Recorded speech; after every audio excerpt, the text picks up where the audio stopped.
Bom dia, meus irmãos, graça e paz do Senhor Jesus. Hoje é domingo, dia 31 de janeiro de 2021 e nós estamos aqui para mais uma escola bíblica dominical online. Estamos estudando a nova revista de EBD produzida pela Convenção Batista Mineira, que tem como o seu título Bases Bíblicas, e o foco dessa nova revista durante todo o ano de 2021 é conhecer a história dos batistas e a sua teologia. Nós vamos estudar hoje a lição de número 4, que tem como tema os batistas na Inglaterra. Mas antes de estudarmos a lição, como sempre fazemos, vamos orar pedindo que o Senhor venha estar nos abençoando nessa manhã. Senhor, obrigado por mais uma vez o Senhor nos condicionar para aprender mais de Ti.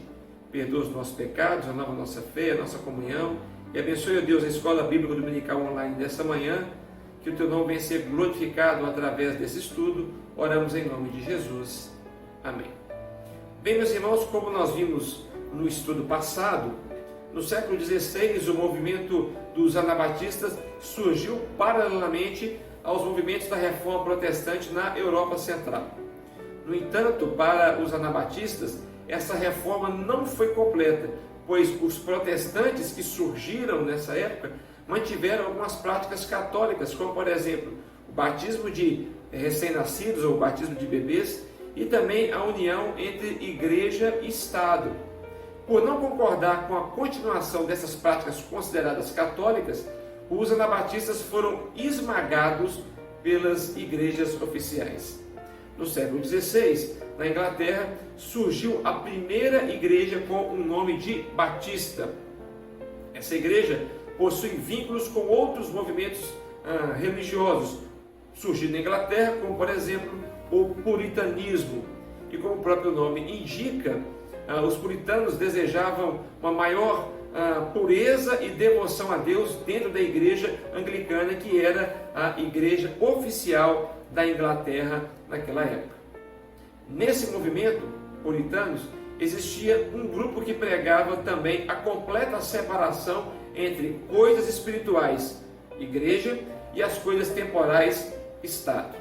Por isso eles foram então apelidados de separatistas. Como estava a situação religiosa na Inglaterra? O surgimento dos batistas na Inglaterra tem relação com a atmosfera política e religiosa vivida naquele país no início do século XVI.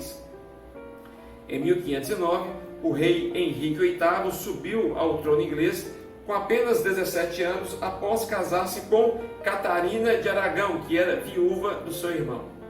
Como Catarina de Aragão, a sua esposa, não lhe deu um herdeiro homem, o rei então tentou cancelar o seu casamento, mas o objetivo principal dele era cancelar o casamento com Catarina de Aragão e casar-se com Ana Bolena, com quem ele já tinha um relacionamento extraoficial.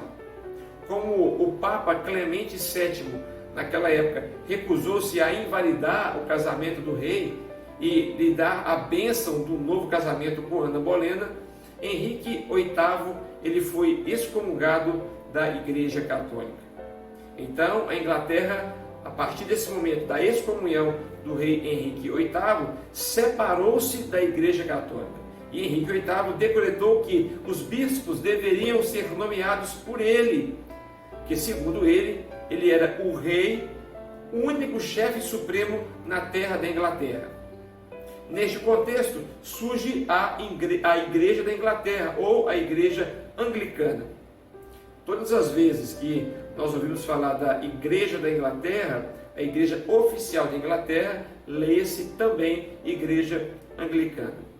Não aceitando as decisões do Papa, o parlamento inglês decidiu validar o novo casamento entre Henrique VIII e Ana Bolena. E todos os adultos foram obrigados a reconhecer esta lei. E quem assim não fizesse, poderia ser condenado à prisão perpétua ou até mesmo à pena de morte. Mais tarde, Ana foi decapitada, acusada de bruxaria. 10 dias depois, Henrique VIII casa-se com Joana Seymour. Depois disso, o rei casou-se ainda mais 3 vezes. Estes acontecimentos trouxeram uma insatisfação profunda, pois uma igreja surgida nessas condições de pecado precisaria experimentar uma reforma mais profunda. As circunstâncias vividas pela igreja provocaram o surgimento do movimento puritano, que pregava uma reforma mais ampla na igreja anglicana, indo além das questões institucionais e atingindo áreas de fé e doutrina. Esses grupos desejavam um retorno ao Novo Testamento em sua forma mais pura, por isso eles foram chamados de puritanos. Como era de se esperar, a coroa inglesa não via com bons olhos os separatistas e os considerava ilegais. A perseguição sobreveio então a esses crentes que não se conformavam com a situação pecaminosa que estava dentro da igreja inglesa ou igreja anglicana. Os separatistas foram forçados a fugir e também a se esconder. Um desses grupos migrou da Inglaterra para a Holanda, sob a liderança de John Smith, um pastor anglicano, e Thomas Helves, um advogado. Em Amsterdã, John Smith teve contato com alguns anabatistas, conhecidos como menonitas. Eles recebiam esse nome devido ao seu fundador, um ex-sacerdote católico, convertido aos anabatistas, chamado Menon Simons. John Smith foi muito influenciado por esse movimento e suas doutrinas, principalmente no tocante ao batismo somente de crentes e rejeição do batismo infantil. Assim, Smith creu na necessidade de se batizar, pois ele tinha sido, juntamente com aquele povo que estava com ele, tinha sido batizado ainda quando crianças, e perceberam então que eles deveriam ser rebatizados ou batizar-se conforme os padrões bíblicos, os padrões da palavra de Deus. Como não havia nenhum outro ministro para administrar o batismo, aquela congregação, coube então Smith essa tarefa. Ele batizou a si mesmo e também os demais que estavam juntamente com ele. Agora nós vamos falar um pouco do surgimento da Igreja Batista. Thomas Helves, o advogado, não concordou com a aproximação entre Smith e os menonitas e por isso decidiu separar-se. Um grupo acompanhou Smith e se uniu aos menonitas e o outro grupo retornou à Inglaterra com Helves em 1611. Assim, ele organizou nos arredores de Londres, num lugar chamado acho que é Spitalfields, Spitalfields, me perdoe aí o inglês, era perto de Londres, e organizou então nesse local a primeira igreja batista em 1612. No seu país de origem, Helves escreveu o folheto denominado Uma Declaração Breve do Ministério da Iniquidade, no qual alertava a monarquia a se submeter a Deus e fazia uma crítica ao papado e aos puritanos. Helves tentou entregar pessoalmente esse documento ao rei Jaime I da Inglaterra, porém não conseguiu. O folheto foi encontrado na prisão, onde permaneceu com Helves até a sua morte.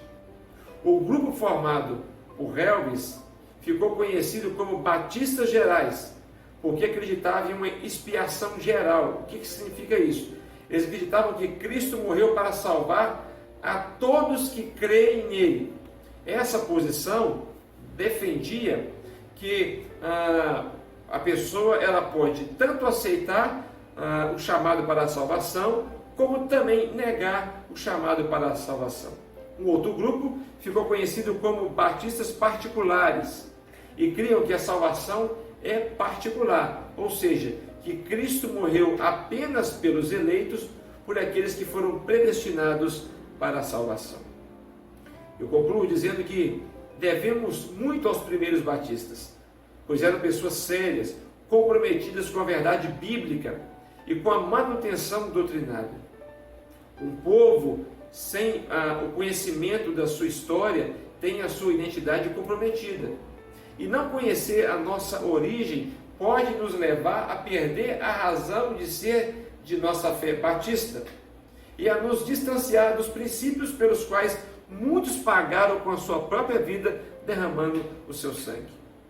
Por isso que eu tenho batido ao longo do meu ministério pastoral que é extremamente importante a igreja conhecer a história e a teologia dos batistas. E eu louvo a Deus porque durante esse ano de 2021 a Convenção Batista Mineira lançou essa revista, que é um grande desafio para que nós possamos aprender ou reaprender então a história e a teologia dos batistas. História e teologia rica, começada lá no século XVI. Amém, meus irmãos? Assim então nós encerramos o nosso estudo de hoje, que teve como tema os batistas na Inglaterra.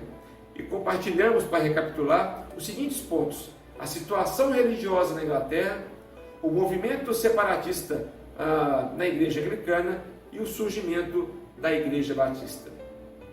Daqui a pouco, às 10 horas, nós estaremos juntos de forma online para podermos cultuarmos e celebrarmos ao Senhor. Que o Senhor abençoe você, que o Senhor abençoe a sua casa, fiquemos todos na graça e na paz do Senhor Jesus.